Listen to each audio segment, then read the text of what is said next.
Je prie en langue, c'est très important pour notre marche chrétienne et notre vie chrétienne dans l'esprit. Je veux donc vous parler aujourd'hui de la prière en langue, de ce que la Bible dit à ce sujet et de la raison pour laquelle elle est faite. Qu'est-ce que nous accomplissons en priant en langue? Mais d'abord, merci d'être avec moi et merci d'être ma famille. Très bien, allons d'abord à Corinthiens 12.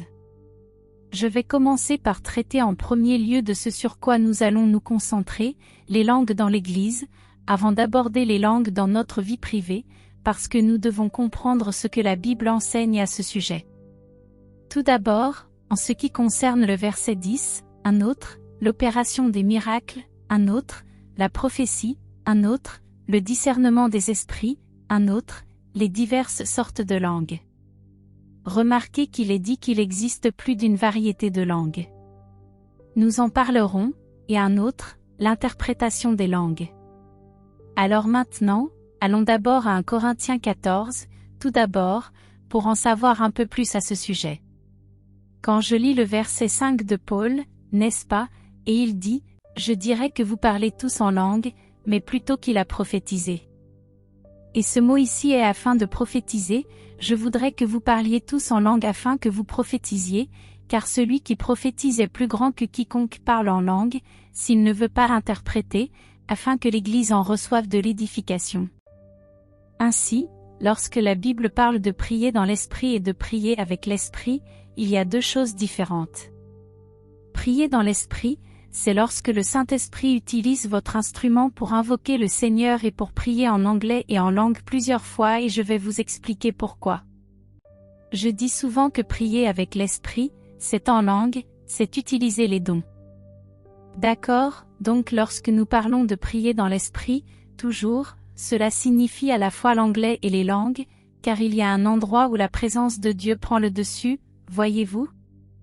Et maintenant, vous êtes vraiment dans l'esprit. Vous pouvez prier avec l'esprit, c'est-à-dire en langue, sans que la présence de Dieu soit présente. Vous ne pouvez pas prier dans l'esprit en anglais et en langue sans que la présence du Seigneur soit présente. Avez-vous remarqué que parfois, lorsque vous priez en langue, cela semble répétitif, mais ensuite, lorsque Jésus devient réel, cela devient une vraie langue. C'est de cela que je parle. Vous pouvez donc faire la différence. Vous pouvez faire la différence lorsque la présence de Dieu est là. C'est dans l'esprit parce qu'il prend le relais. Bon, maintenant nous allons en parler davantage pour clarifier cela, car pour certaines personnes, peut-être qu'elles n'ont jamais entendu ce que j'ai dit. Écoutez, je suis dans la foi depuis plus de 50 ans. Il m'a donc fallu du temps pour apprendre toutes ces choses, mais concentrons-nous maintenant sur la prière avec l'esprit plutôt que dans l'esprit. Concentrons-nous sur le monde spirituel. Maintenant, est-ce différent des langues dans l'usage privé et dans la vie privée? La réponse est bien sûr oui, car ici Paul parle des langues dans l'assemblée, des langues dans l'assemblée. Il commence donc par dire au chapitre 12 de 1 Corinthiens, « Souvenez-vous », et ici encore, regardons encore une fois pour le remarquer. Au verset 10, il dit à un autre, il parle de quand nous nous rassemblons dans une église, c'est-à-dire d'une assemblée à une autre, de l'opération de miracles, d'un processus à un autre. Cela ne s'applique qu'aux diverses sortes de langues et ainsi de suite, car les interprétations ne sont pas nécessaires dans l'intimité. Il parle donc de l'assemblée et de l'église qui sont ensemble. Une langue est utilisée dans cette partie et dans 1 Corinthiens 14, verset 5, il parle encore de l'assemblée.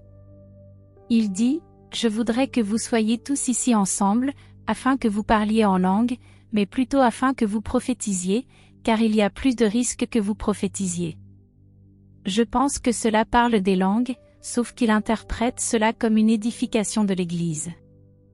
Nous n'en voyons pas beaucoup aujourd'hui, malheureusement, mais nous devons le savoir. Donc, cela parle des langues chez certains, chez d'autres, dans la vie privée. Regardons maintenant aussi l'acte 2. Voici ce qu'il entend par diverses sortes de langues. Donc, la première fois que nous avons vu le don des langues utilisé, c'était dans l'acte 2, versets 4 à 6, parce que c'est là que les langues sont comprises, c'est une vraie langue que les gens entendaient et comprenaient. Vous voyez, il y a 3 sortes de langues. La première, les langues de l'acte 2, qu'ils comprenaient, les gens comprenaient la langue. En ce moment, il y a des mystères de Dieu qui se trouvent dans le chapitre 14 de l'Épître aux Corinthiens que personne ne comprend. Troisièmement, les langues qui ont été interprétées pour édifier l'Église. Ainsi, dans l'acte 2, il est question des langues qui sont venues sur les apôtres et les disciples 120 qui ont commencé à parler en langues inconnues, et la foule les a entendus parler dans leur propre langue. Deuxièmement, Paul parle des 4 mystères des langues pour Dieu. C'est-à-dire qu'un homme comprend, même nous ne comprenons pas ce que nous disons. Et il est dit que nous sommes édifiés par ces langues. Ainsi, celui qui loue en langue et se définit lui-même, dit plutôt. Mais il y a une 3e langue qui est utilisée dans l'Église, dans l'assemblée mentionnée dans 1 Corinthiens 12 verset 10, dans 1 Corinthiens 14 5, où une fois interprétée, elle édifie l'Église. Il y a donc 3 types de langues. Le premier acte 2, 4 à 6. Il en parle. Allons maintenant dans Actes, chapitre 2, versets 4 à 6, il est dit, « Et ils furent tous remplis du Saint-Esprit, et commencèrent à parler en d'autres langues, selon que l'Esprit leur donnait de s'exprimer. » Il y avait dans les habitations de Jérusalem des Juifs de toutes les nations qui sont sous le ciel. À ce bruit, les foules s'assemblèrent et furent confondues parce que chacun les entendait parler dans sa propre langue. Voilà donc le premier passage. Le deuxième est 1 Corinthiens chapitre 14, versets 1, 2, 4, qui dit « Recherchez la charité, désirez les dons spirituels, afin que vous puissiez prophétiser. Car celui qui parle en langue ne parle pas aux hommes, mais à Dieu, car personne ne le comprend, et il prononce des mystères en esprit. Celui qui prophétise, au contraire, parle aux hommes, les édifie, les exhorte, les console. » Regardons maintenant les actes, en quelque sorte, les langues de 1 Corinthiens pour l'Église. Maintenant, le 3e coup de langue est 1 Corinthiens 14, verset 28. Vous savez, beaucoup de gens ne comprennent malheureusement pas certaines de ces choses. Parlons maintenant du 3e, 1 Corinthiens 14, verset 28. S'il n'y a pas d'interprète, qu'il se taise dans l'Église, qu'il parle à lui-même et à Dieu, car il est dit au verset 27, « Si quelqu'un parle en langue, que ce soit à 2 ou 3 au plus, et si un seul interprète, il n'y aura pas d'interprète, qu'il se taise dans l'Église et ainsi de suite. » Donc ceci est pour l'Église, le 3e. Maintenant parlons d'autre chose. Que tous les croyants parlent en langue. Eh bien, le Seigneur nous donne la réponse très clairement à ce qu'il a dit, comme très clairement à ceux qui croient.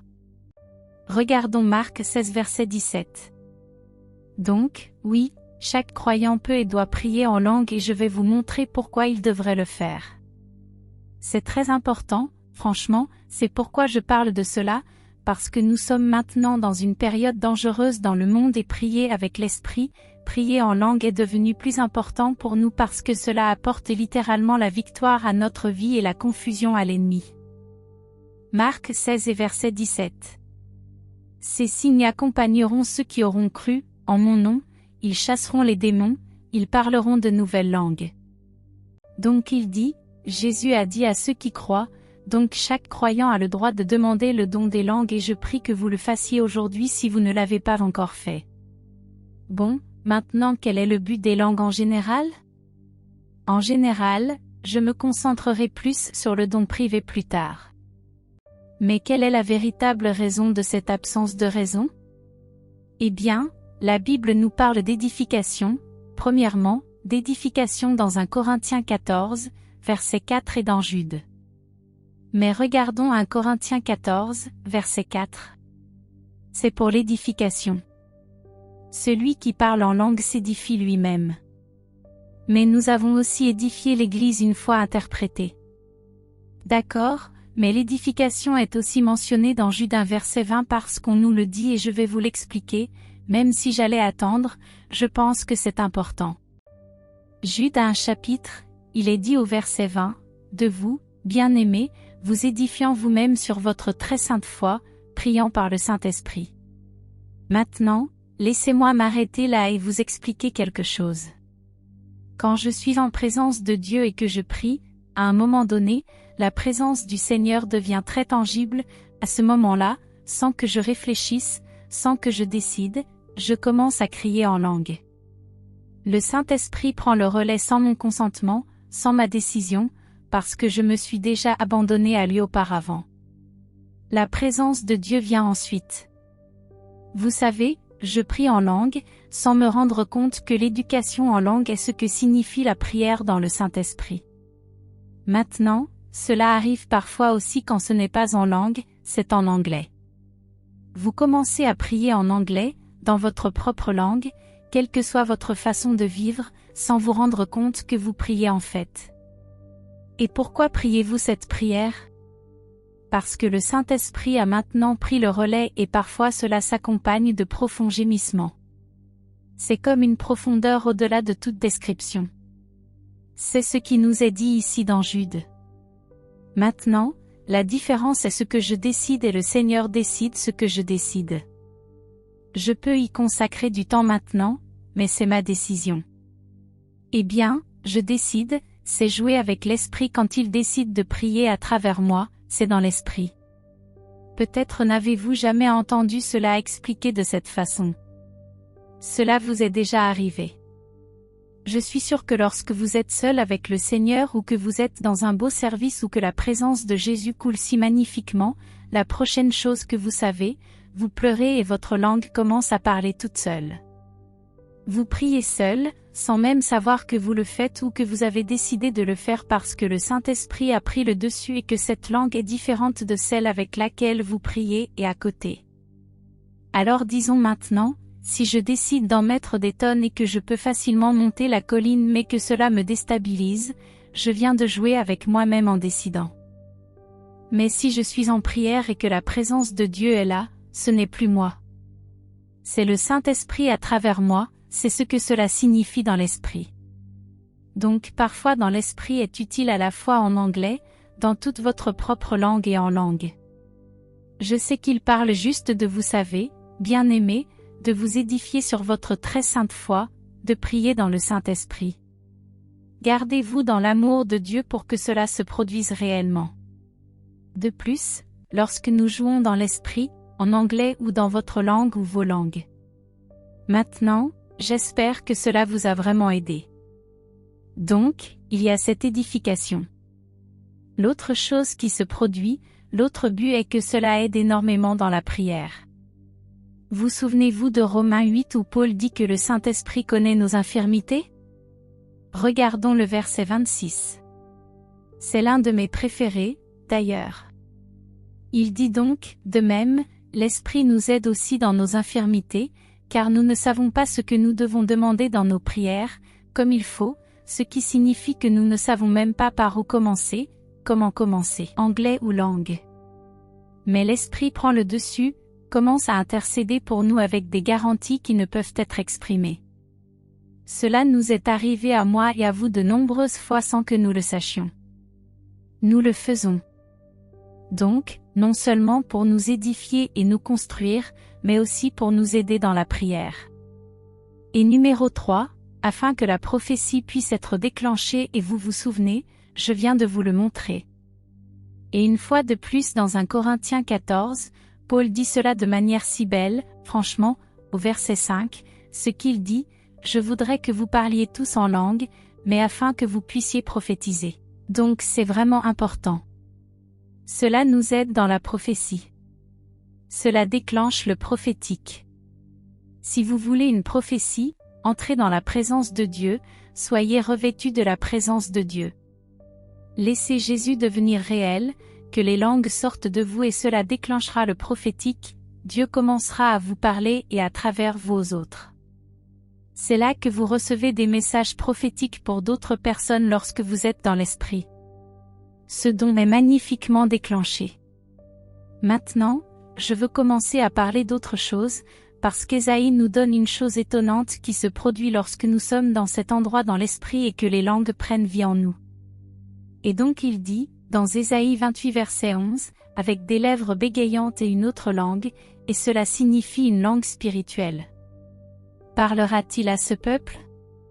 Parce que nulle part dans l'Ancienne Alliance nous ne voyons des gens parler en langue.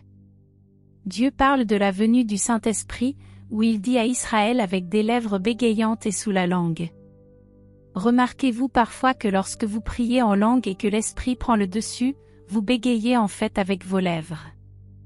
Vous pouvez répéter un mot encore et encore et encore dans le Saint-Esprit, parce que c'est ça le gémissement. C'est Dieu qui utilise votre vase, Dieu, mais qui utilise votre vase pour aller littéralement en profondeur, vous savez, dans ce domaine. Et il est dit dans une autre langue, parlera-t-il à ce peuple? À qui il a dit à l'Église. Ce qui signifie que c'est le reste qui était avec lui.